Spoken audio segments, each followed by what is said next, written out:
Bonjour, je vous explique pourquoi les mutualités belges sont opposées à la ratification du CETA, qui sont les mêmes raisons que pour le TTIP d'ailleurs. Notre principal sujet d'inquiétude est que le projet de traité ne tient pas du tout compte de ce que les mutualités sont des services d'intérêt général au sens du droit européen. Alors pour ça, je dois expliquer un peu ce que c'est.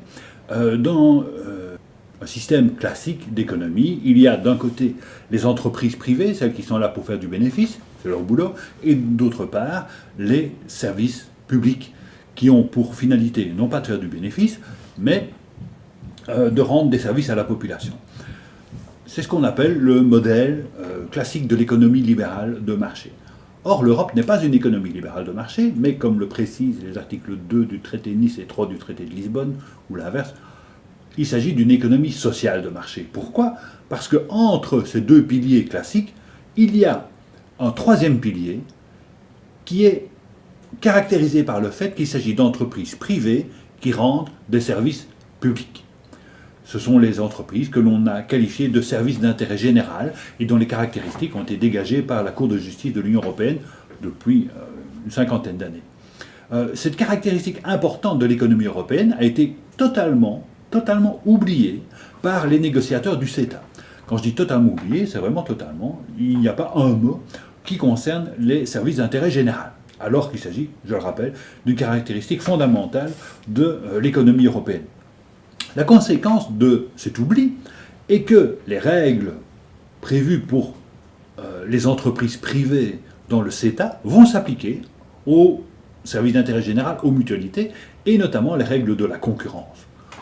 Dans le CETA, à l'article 13.2, paragraphe 5, il est bien précisé que les règles du CETA ne s'appliqueront pas aux services publics, mais s'appliqueront dès que le service public décide de recourir à une entreprise privée pour exécuter le service public. C'est bien la figure des mutualités en Belgique. Nous sommes des entreprises privées qui se voient chargées de la mission d'exécuter un service public. Que nous dit donc le CETA dans ce cas-là ? C'est que toutes les entreprises concernées par le traité, donc toutes les entreprises européennes et canadiennes, pourront prétendre à participer à ce marché elles aussi. Et donc on pourrait voir arriver en Belgique des entreprises privées revendiquer le droit d'exécuter l'assurance maladie. Quel est le résultat de ce genre de choses ?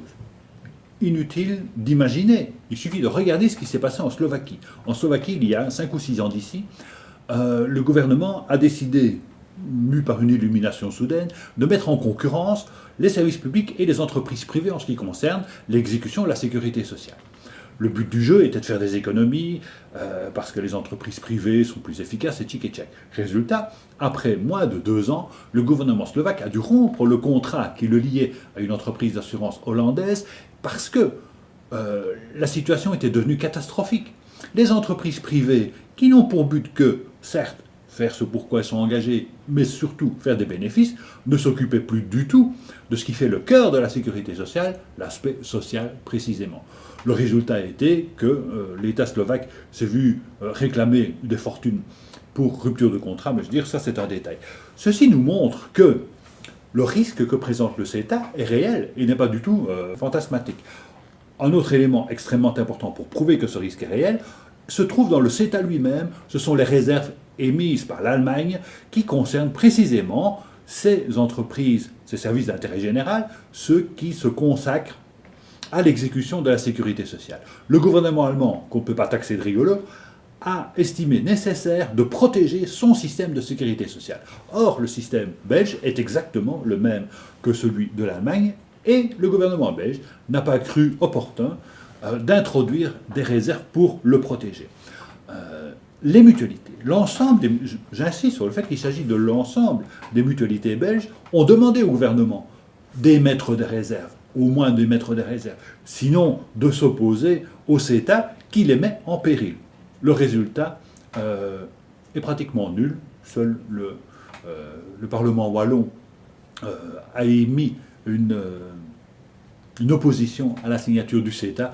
Le reste du gouvernement belge ne fait rien du tout, et donc les mutualités se sentent mises en péril par le CETA. C'est la raison pour laquelle elles s'y opposent.